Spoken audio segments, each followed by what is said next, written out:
Maiatzaren batean, Auza gaztelura irteera edo txangoa egingo da. Urtero egiten den zerbait da, baina aurten berezia da. Eta Beñi Agirrek azalduko digu zergatik. Arratsaldeon, Beñi. Kaixo, arratsaldeon. Eta onget horri. Mila esker. Lehenik eta behin, azaldu iguzu zer daukan leku honek? Auza gazteluak bere izenak esaten duen bezala da, Auza mendian dagoen gaztelu baten aztarnak. Horren da, Auza gaztelua. Han momentu honetan Abaltzizketako lurretan dago, Abaltzizketa herri txiki bat da, Larraitzeko eta esan dezagun Aralarko sarrera dela. Horreaino iritsi daiteke Abaltzizketaraino, baina handik aurrea mendia, Aralar, eta Aralar ezaguna da bai Gipuzkoan, bai Nafarro garaian, San Migueletik justu Larraitzeaino, Txindokiraino, sekulako ibilaldi polita daulako, abereak, ardiak, saldiak eta ikusi daitezkelako, eta paraje zoragarria delako. Eta historian ere oso esanguratsua eta garrantzitsua izan delako, jakina. Eta orain gaztelu baten aztarnak daude? Bai, hantxe, Larraitzetik oso gertu, ezkerraldea begiratzen bali mago Larraitzetik, ezkerraldea Txindoki, bertakoak Ñañarri deitzen diote, eta eskuineko mendia da Auza. Eta Larraitzetik bertan ikusten dira, arrastoak ikusten dira, edo figura edo perfila behintzat ikusten da Larraitzetik. Eta da pasoko leku bat, esan dezagun. Dena den, gaur egungo hori Gipuzkoa eta Nafarroa elkartzen ditu, baina hau ez da beti horrela izan, lurralde mugak aldatu egin direlako. Lehen dena Nafarroa zen, hortaz inguru hartan ez zegoen mugarik, ezta?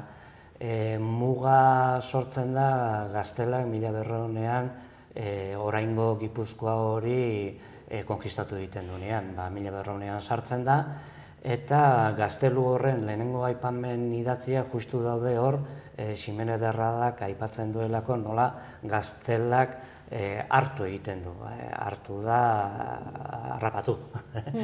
Orduan nola Gaztelako Alfonso Zortzigarrenak hartu egiten du, bai hainbat gazteloen artean, hartzen du Auzakoa. Hori dira lehenengo notizi idatziak, baina hori baino lehenagotik ere gaztelu hori, aipatzea, hartu zutela, aipatzea berak, ja esan nahi du gaztelua antzegoela. Eta antzegoela hori dena Nafarroa zenean. Ez zegoen mugarik, eta bere funtzioa behar bada beste modu batekoa zelako, ezta. Gaztelu horren funtzioa beste batzue bezala, Taun edo Lekunberri aldean eta daudenak, eta da itsasotik Iruñera dagoen merkataritza bidea zaintzea.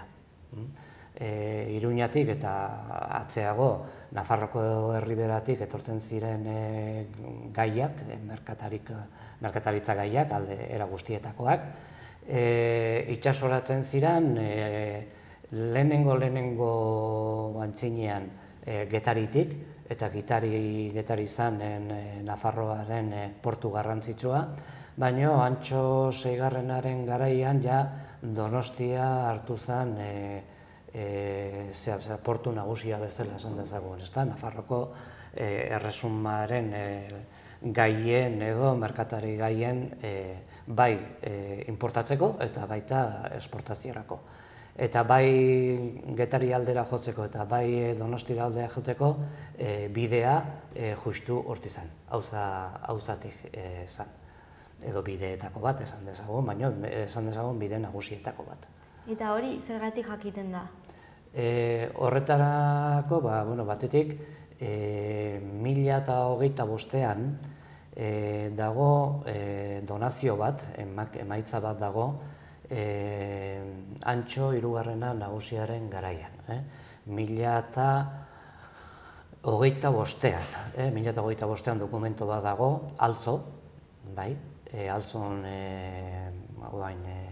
gigantearekin eta altzo handiarekin, hain famatu egindan horretan, San Esteban izeneko konbentu bat zegoen, eta horrekin egindako donazio bat, donazio horretan aipatzen da Oria ibaia erro guztiaren hainbat toponimo, gaur egun lokalizatuta daudenak. Horien artean adalzizketa bada, eta adalzizketakin batera aipatu egiten da Aralar. Orduan, aipatzen ditu, Aralarretik kostarainoko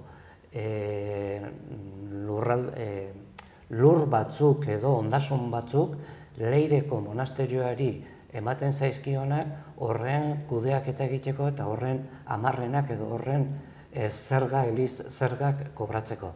Beraz, Antso hirugarrenaren garaian, 1925ean, ja aipatuta agertzen da ez gaztelua, baizik eta gaztelua dagoen lurralde hori. Horregatik dakigu, hortik zala bide nagusia. Eta bide nagusia geroztik ere horrela da, zen Gipuzkoa izena justu hortik dator. Lurralde hori, Antso hirugarrenaren garaian, San Salvador monasterioaren emakida horretan, aipatzen ditu Ipuzkoako lurraldeak. Eta Ipuzkoa hori da jatorrizko izena, bailara horrena, eta gero gaztelak hartuko du izen hori Gipuzkoa sortzen darean, eta IG hori gaztelarrak aldatzen diote. Eta horregatik dakigu, bailara hori Ipuzkoa zala, eta hortik hartzen du bere izena Gipuzkoak, eta estrategikoa zen Iruña eta kostaldeko bidean dagoelako. Azkenean, merkataritzarako orduan eta... Behar badaz merkataritza bakarrik, transito jendearen junetorriak eta merkataritza izan daiteke ez bakarrik gaiak eta errepidea garbi dago gurdibide bat dela. Orduan, merkataritzan garraio guztia egiten ziren gurdiz, aldiz, baina baita ere oinezko jendea. Iruña zen hiriburua, eta orduan kostaldeko jendea Iruñara etortzeko oinez ere bide hori erabiltzen zuten. Orduan ere gure lurraldea munduarekin konektatzeko azkenean. Hori da, azken finean da itsasoaren irteera eta itsasotik nolabait esaten duzun bezala munduakin, bai iparraldeko munduakin, baina baita gero Antso 6. eta 7.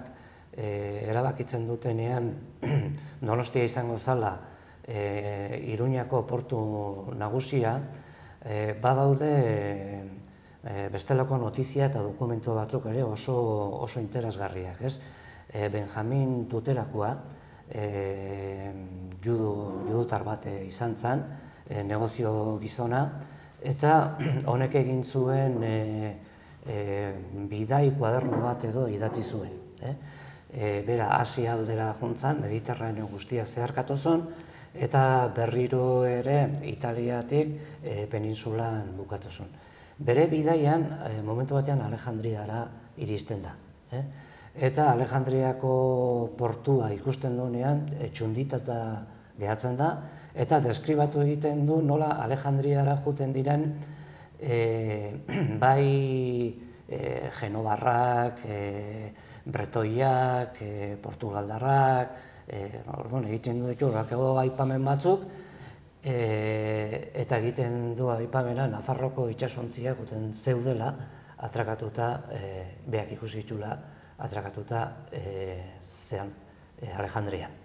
Beraz, berak erabiltzen duen nominazioa da, 1170ean edo hitz egiten ari gea, eta hortik jundako itsasontziak ziren Nafarroko itsasontziak.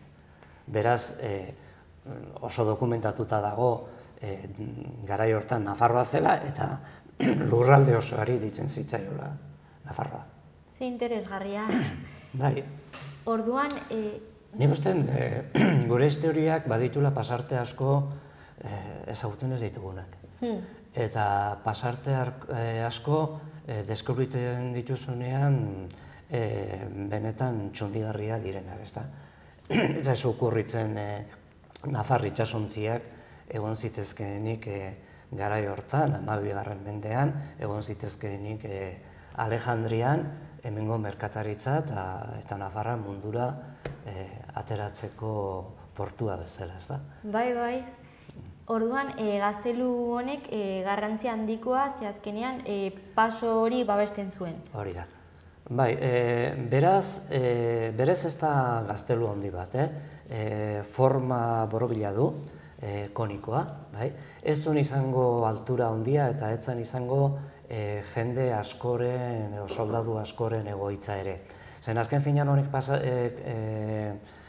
kubritzen zuen edo nolabait bere funtzioa zen bidea zaintzea. Eta bidea zaintzea batetik merkataritzaren kontrol bat edukitzeko, baina baita ere bide lapurrak, gaizkileak, eta horrei defensarako funtzioa ere bai, eta gero gaztelu guztiak daukate nolabait transmisio funtzio bat, ezta?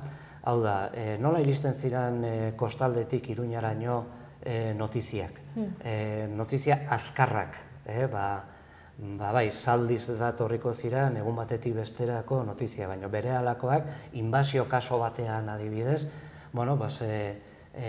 Beloagatik ikusten da bai iparraldeko Hendaiako lur zati guztia, handik ikusten da Motatik ikusten da Tolosa gainean dagoen nergoatzen izena, baina ikusten da beste gaztelu bat, eta handik ikusten da Auza Gaztelu. Eta Auza Gaztelutik ikusten da Ataungoak, eta Ataungoatik ikusten da Etxarrikoa, eta horren dago nolabaiteko sare bat, eta nahikoa zen egunez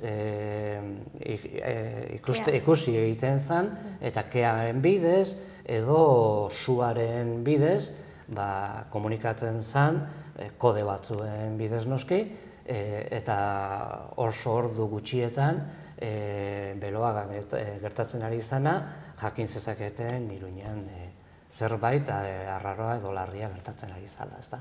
Orduan funtzio hori ere bazaukan Auzako gazteluak. Eta zer gertatu zen gazteluarekin? Gaztelua zutik dago 1200 arte seguro. Eta gaztelu hori orduan geratu zen Nafarroa eta Gipuzkoako mugan. Eta hor, muga hori 1200-etik 1512 bitartean deitu izan zaio ondo edo gaizki, baina gaizkileen muga. Eta Gaztila eta Nafarro garaiko muga izanik, nolaitek beti izan du da lapurketak, hilketak, Kastila penetrazio batean dago, penetrazio prozeso batean dago, eta Kastilari interesatzen zaio hor liskarrak egotea, interesatzen zaio Nafarroa zirikatzea, interesatzen zaio Gipuzkoako nobleak edo bere alde jarri ditzaken nobleak saritu, eta orduan ematen die itsasoan patente de corso dan bezala, hemen gaizkile muga nobleak aberastu egiten dira lapurreta horiekin. Eta lapurreta horiek aberastu egiten dira, zen Kastilako erregeak hori bultzatu egiten ditulako, eta horrela indarra hartzen dute Gipuzkoan Kastilaren alde dagoen noblezia. Oinaztarrak bezala edo izendatu izan du diranak. Eta hor dago jaun garrantzizko bat Gipuzkoan, eta da Lazkaoko jauna. Eta Lazkaoko jauna izan da nolabaiteko horren buru, eraso horien buru, lapurreta horien buru, zonalde horretan. Eta justu Ataun eta Auza Gazteluko lurra horiek etengabeko jabetza aldaketa bat egon da. Batzuetan egoten zen Nafarroaren alde, eta beste batzuetan Lazkaoko jaunaren bidez Kastilaren alde. Orduan hor 1350 arte edo liskarretan egon zen, eta azkenean hortik sarrera egin zuten gaur egun Aralar mendi lerro guzti hori bitan banatuta dago, eta orduan da sortu zena muga hori. Lehen Aralarko mendizerra guztia zan lur komunalak edo erresumaren lurrak nolabait, erreinuaren lurrak nolabait esateko. Orduan, mozketa hori, banaketa hori, konkista hori egin zutenean, Lazkaoko jauna edo Amezketako jaunaren esku pasa ziren eta berak saldu egin zituen. Eta beste aldea mantendu da lur komuna bezala gaur egun arte, Lekunberri, Baraibar, herri txiki horiek kudeatzen dituzten lurrak. Orduan, Euskal Herriko historian garrantzi handikoa esan dugu, baina oso leku estrategikoa. Da leku estrategikoa eta da gure historiaren lekukotasun oso adierazgarria ematen duna. Hor gertatu dira gure historian zehar, islatzen da paraje horietan, Aralarren, bai Auzan eta bai San Miguel Aralarren, Done Mikel Aralarren ere, garrantzia handia dauka. Hor sortzen da lehenengo aldiz ere, Antxo Seigarrenak, horko lurrai batzuen izendapenai esaten du lingua navarroren izenean egina daudela. Beraz, Nafarroko historian oso garrantzitsua izan da Aralar bere osotasunean. Eta Aralar bere osotasunean, bai orain Gipuzkoa dan aldean, eta bai orain Nafarroa dan aldean, zen lehen bakarra zen. Eta orduan, garrantzia hori garbi usteko, aurten hori ekintza berezia egingo da.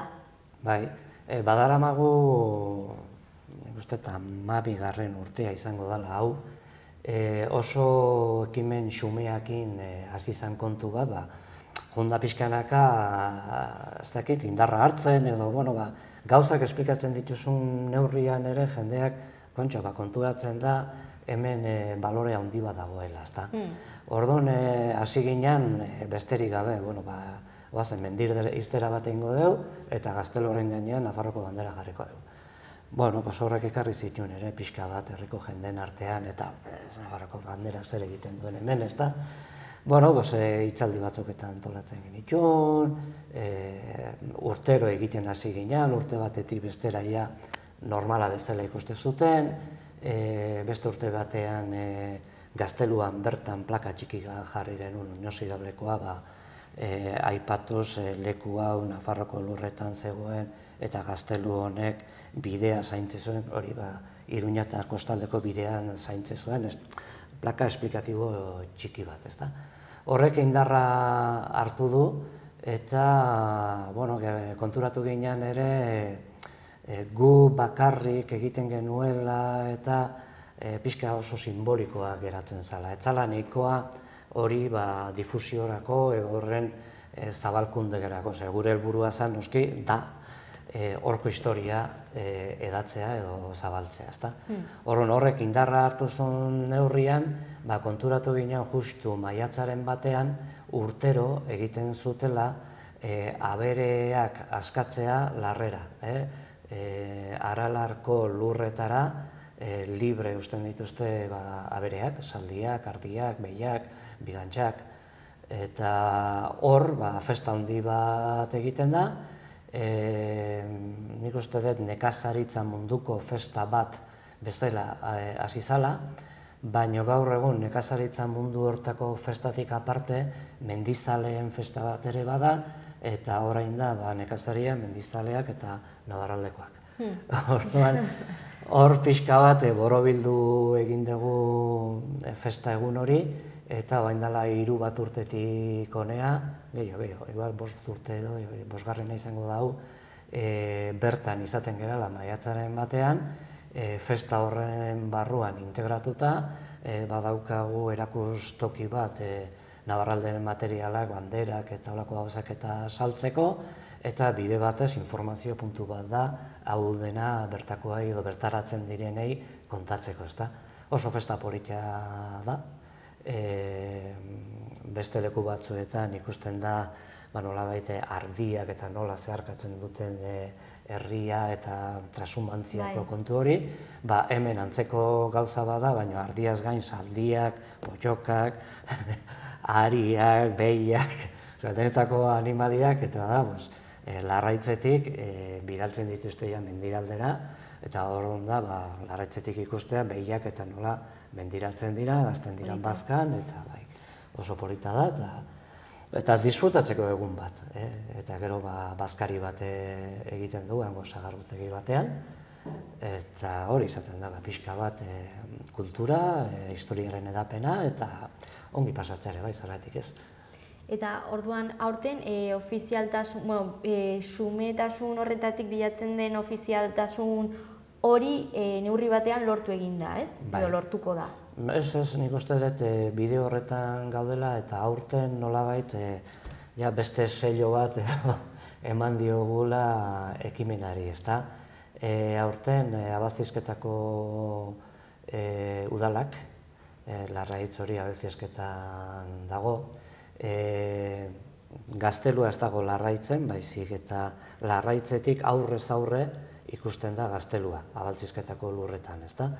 Orduan, udaletxea berak eta hau urtero antolatzen duten Ipuztar Nafarrak, horrela deitzen da, kuriosoa da, Ipuztar, lehen kontatu dugun Ipuztarren toponimo horretik abiatuta, eta Nafarrak. Orduan, hitz egin genuen udaletxearekin, idea oso polita iruditu zitzaion, eta aurten aurreko larun batean, hau da, 21 batean, plaka bat jarriko dugu, udaletxekoen laguntzarekin eta hori, eta plaka horretan, plakaia ondi xamarra da, eta plakaren testoa nik uste dut hemen dagoela. Bai. Zer interesantea da. Oroigarri bat, ez? Bai, oroigarri bat da, ez dakite, zer interesantea da testoa, baina, bueno. Azken finean esaten du plaka hau jartzen dugu Abaltzizketako udaletxeak eta Ipuztar Nafarrok gogoratzeko hau Nafarroa zela eta gure ondorengoek ere jakin dezaten hau gure arbasoen lurra erabat Nafarroa zela. Orduan hori jarriko da behian eta jarriko da ez ja bakarrik mendira edo gaztelura juten diranentzat, baizik eta handik pasatzen da mundu guztiarentzat, ezta? Eta, edonor gerturatu daiteke eta animatzen duzue gainera jendea. Bai.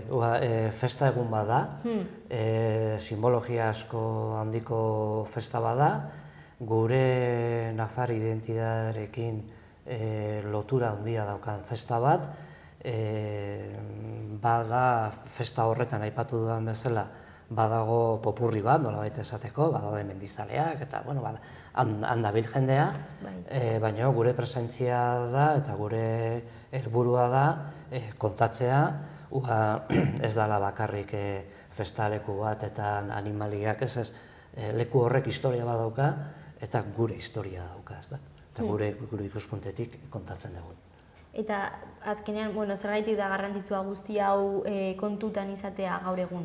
Garrantzitsua da, zen leku batzuk izaten dute nolabaiteko esan nahi simboliko bat beti, ezta? Eta horri detzen zaio memorialekuak, oroimen lekuak edo memorialekuak. Eta kontua da, pentsa, orain arte mendizaleak handi pasatzen ziranean, gaztelura iotzen zidanean astarnak ikusten zituzten, baina Larraitzetik pasatzerakoan beraien mendira zigoazten, ilo eta jetxi, ezta?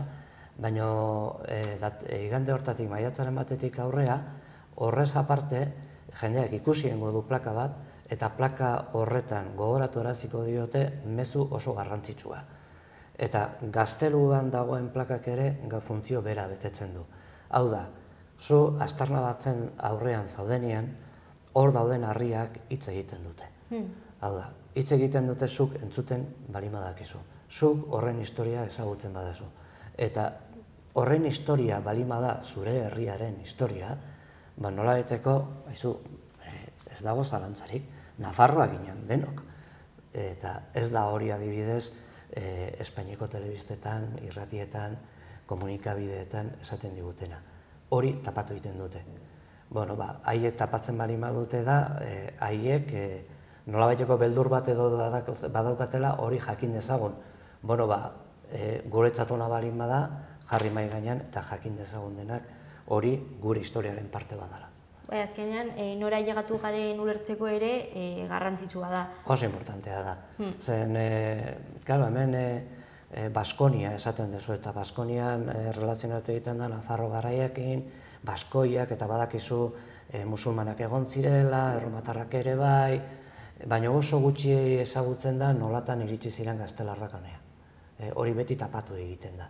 Badirudi, betidanik bat izan du dirala Nafarroa eta Gaztela, ez dakiz zer eremu geografiko handi bat munduan aurrean jartzeko eta Ameriketa konkistetara joteko, ezta? Hori ez da horrela.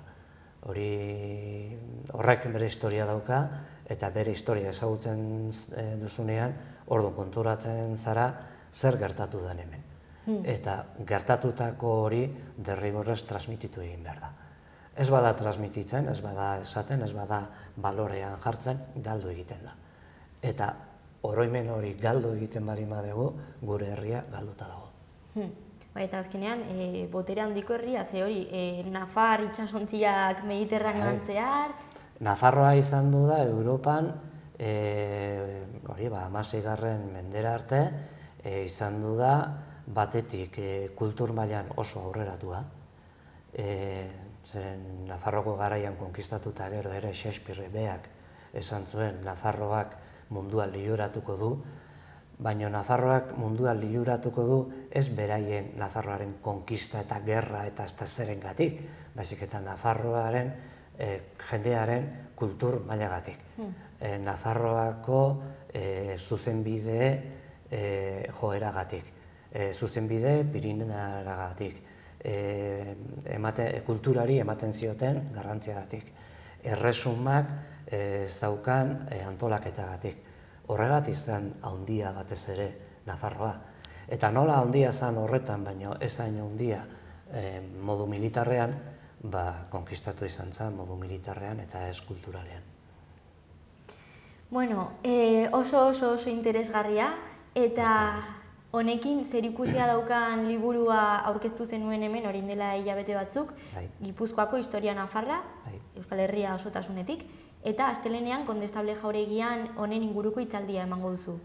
Bai, saiatuko naiz horrelako gauza batzuk kontatzen hurbiltzen den jendeari, ez? Orduan, apirila 16, astelehena, arratsaldeko 7:00, Kondestable Jauregian, hor izango naiz, izango gara, hurbildu nahi duen guztientzat, eta gaia pixka bat liburuaren aurkezpenaren aitzekian, izango da kontatzea liburua horren edukia, baina baita ere kontatzea Nafarroaren historia eta Gipuzkoa Nafarroa historia horren parte bat besterik ez da.